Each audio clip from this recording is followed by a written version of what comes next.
Halo orang-orang yang percaya, ini adalah episode kedua dari Ngobrol Bareng Pakar bersama saya Nur Hayudi. Pada saat ini saya berada di IBK Farm, 5 menit dari Ciater. Saya berada di satu lokasi yang dimiliki oleh seorang yang kita kenal dengan Woman Electrical, yaitu adalah Ibu Tri Mumpuni. Selamat siang Ibu Tri. Selamat siang, Assalamualaikum warahmatullahi wabarakatuh. Waalaikumsalam. Saya memanggil dengan Ibu Tri apa Ibu Mumpuni? Puni aja. Ya, para orang-orang yang percaya, Ibu Puni ini dinobatkan sebagai Woman Electrical pada tahun 2010 dan Woman Electrical itu muncul dari seorang Presiden Amerika, Barack Obama. And we've got social entrepreneurs like Tri Mumpuni, who's helped rural communities in Indonesia harness the electricity and revenues. Kita langsung saja kepada Ibu Mumpuni. Ibu Mumpuni itu bagaimana Ibu bisa mendapatkan julukan sebagai Woman Electrical?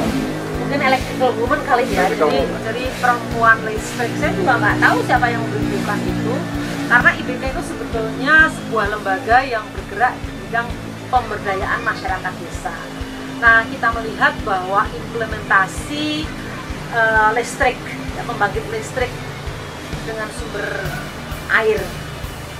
Nah, ini disebut hidro, itu menjadi alat yang paling powerful untuk membangun keberdayaan masyarakat. Jadi dia diberi energi sebetulnya. Saya selalu bilang, IBK itu energizing villages. Energizing itu kan memberi energi.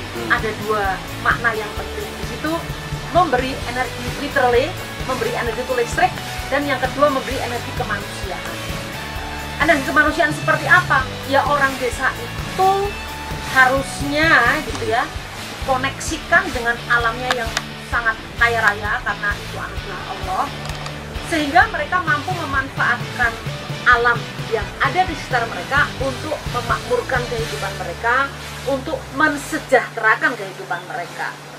Nah, itu kira-kira kalau saya harus bercerita kenapa dulu saya dipanggil sebagai perempuan listrik gitu ya. Saya juga tidak tahu, tapi mungkin kalau saya tidak salah mengingat-ingat tahun 1997 dulu ada program Republik Mimpi gitu ya di Metro TV. Oh iya. Nah, di situ kemudian karena saya memang dikenal membangun beberapa pembangkit listrik di daerah-daerah terpencil di Republik Indonesia ini, makanya dia bilang, oh ini wanita listrik. Jadi awal muasalnya dari Republik Mimpi ya. Iya. Yang melatar belakangi Ibu kemudian membangun IBK itu lebih kepada pemberdayaan manusia atau penerapan teknologinya? Saya harus mengklarifikasi. Yang membangun IBK itu adalah suami saya, Iskandar Budi Saroso Kunto Aji. Namanya disingkat juga IBK ya. Nah, tetapi ya waktu itu berpikir bahwa implementasi teknologi tepat guna di daerah pedesaan itu pasti memberi implikasi terhadap keberdayaan masyarakat. Masyarakat bisa makmur. Yang dulu itu kita perkenalkan dengan teknologi namanya cage culture. Jadi bagaimana memelihara ikan dengan jaring terapung di sekitaran Danau Toba, sehingga itu membuat ikannya lebih terkonsentrasi, lebih gampang kalau pas panen tinggal ngangkat jaringnya. Dan saya ingat tahun 91 itu income peternak ikan di situ itu bisa dapat sampai 400.000. Wow. Jadi kalau ini sekarang 4 juta kali ya, karena udah lama banget. Nah, kemudian setelah dari Danau Toba, saya kemudian ngurus rumah miskin perkotaan. Jadi bagaimana orang-orang di kota yang rumahnya kumuh itu kita perbaiki agar dia bisa mendapatkan apa ya, bahasa saya itu decent place to live in, tempat yang layaklah untuk dihuni oleh manusia Indonesia gitu, bahkan manusia di luar Indonesia pun layak untuk tinggal di daerah-daerah yang nyaman gitu. Karena dulu saya memang sangat erat bekerja sama dengan PBB, banyak tagline yang memang secara kemanusiaan itu wajib diperjuangkan, tapi sampai sekarang juga belum selesai ternyata. Dulu kan ada slogan yang sangat menarik, there is no slum, ya, city without slum by 2000 gitu. Jadi daerah kumuh di perkotaan itu tahun 2000 itu harusnya sudah nggak ada. Terus yang menarik lagi itu adalah shelter for all. Jadi setiap orang itu pasti punya rumah. Tapi ada jokes, bercandaan itu. Saya ketemulah sama orang UN yang mengikrarkan itu gitu, bahwa shelter for all. Saya ketemu di Vienna tahun 2001 gitu ya, atau 2000, shelter for all by 2000 gitu kan. Saya bilang, nah ini udah 2001 kok masih banyak orang Islam, orang miskin. Puni, the shelter is the sky. Jadi sebetulnya shelternya itu penumpang itu ya langit gitu ya. Itu ya saya bilang bercanda kamu itu. Ya itulah, tapi mereka berusaha membangkitkan semangat untuk memberikan yang terbaik buat human being ya, humankind, untuk manusia. Kemudian tahun 96 saya mulai ngurus IBK full time. Yang dulunya diurus suami saya, kemudian saya urus. Disitulah kemudian saya melakukan banyak ya breakthrough ya, terobosan-terobosan dalam melaksanakan kegiatan pembangunan itu, sehingga kemudian yang ternama saya sebagai pendiri IBK. Padahal yang mendirikan IBK itu namanya Iskandar Budi Saroso Bupati, makanya disingkat IBK. Itu harus selalu disuarakan gitu ya, biar orang nggak misleading, nggak keliru gitu. Dan itu mungkin ya suami saya sekarang ikhlas-ikhlas saja, tapi saya nggak tahu hatinya gimana. Kok saya yang bikin kok, yang dapat nama istriku gitu. Saya selalu ngomong dalam seminar apapun juga, my husband is working hard, I got the credit. Yang kerja keras itu suamiku, tapi yang dapat pujian aku. Saya nggak tahu itu Allah ngaturnya gimana gitu. Tapi memang saya juga nggak tinggal diam.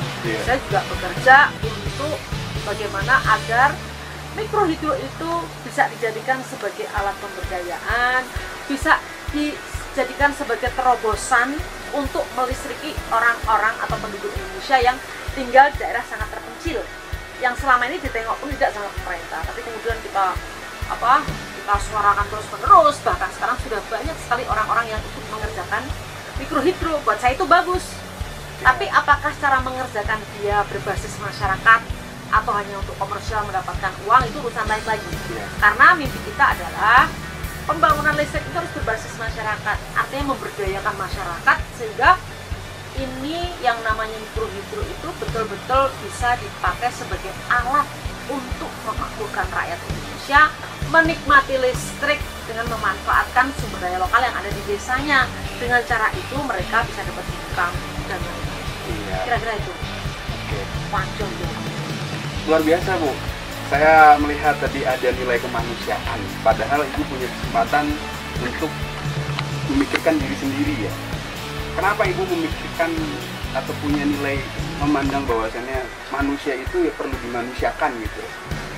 Saya mungkin ini klise, tapi akan saya ulang-ulang itu. Saya adalah sebuah kata-kata dalam bahasa Arab gitu ya.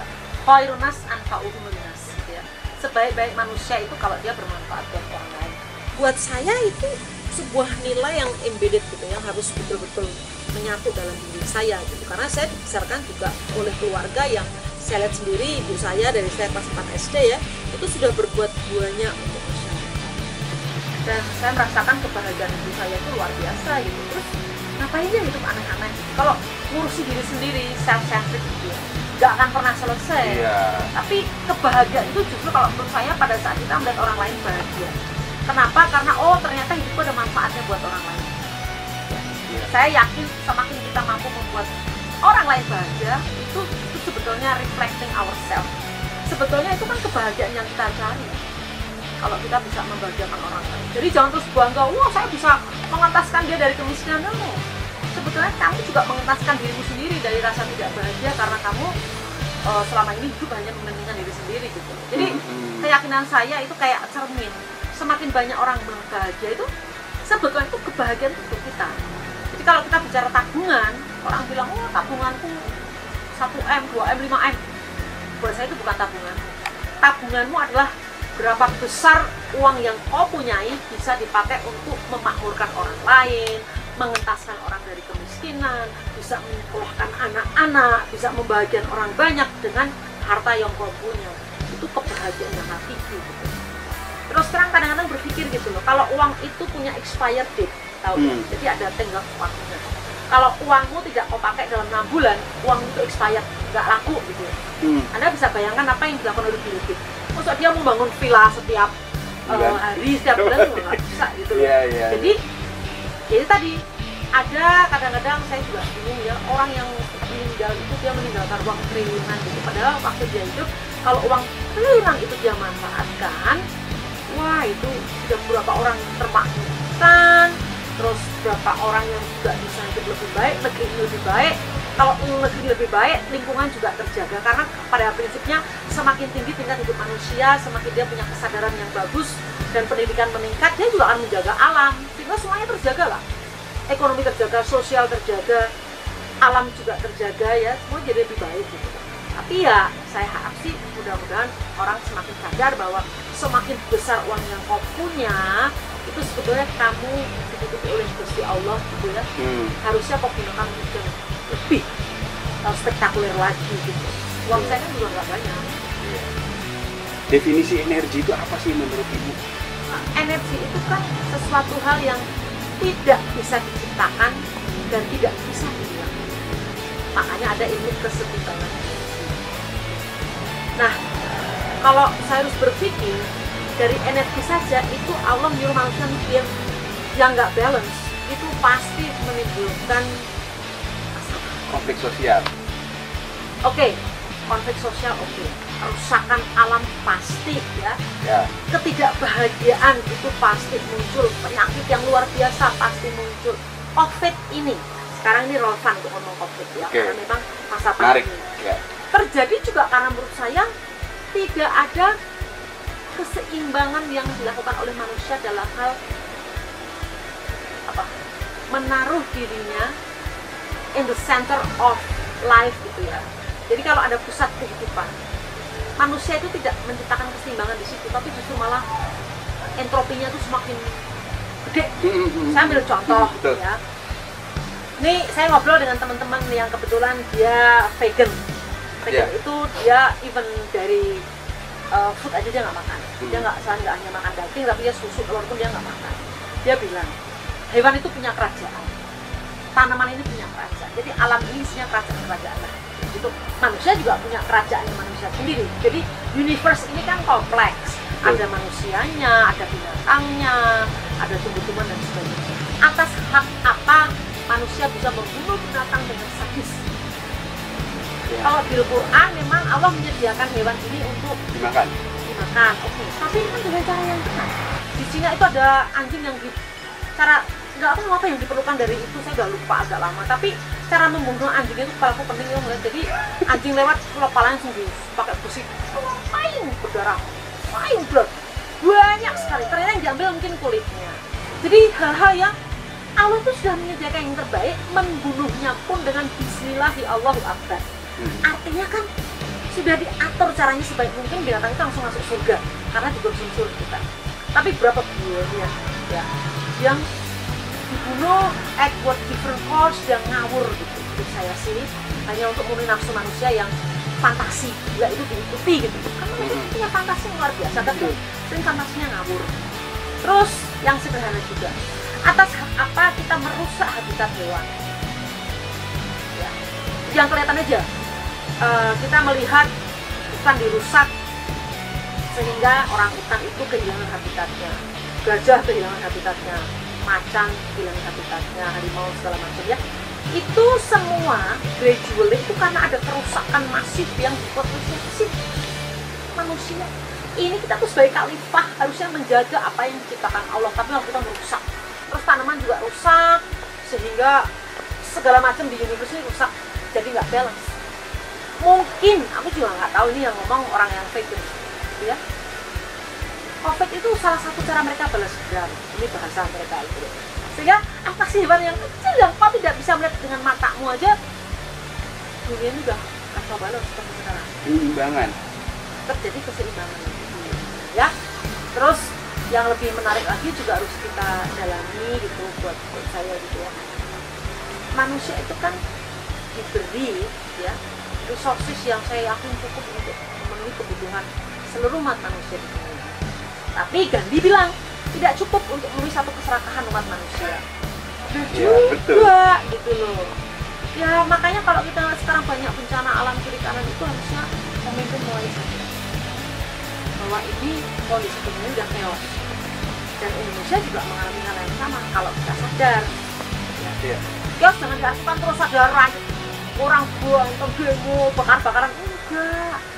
Sistem kehidupan di mana kemiskinan itu selalu ada, di mana bencana itu selalu muncul, apapun itu karena ulah manusia yang tidak pernah bersyukur dengan apa yang Allah berikan pada kita.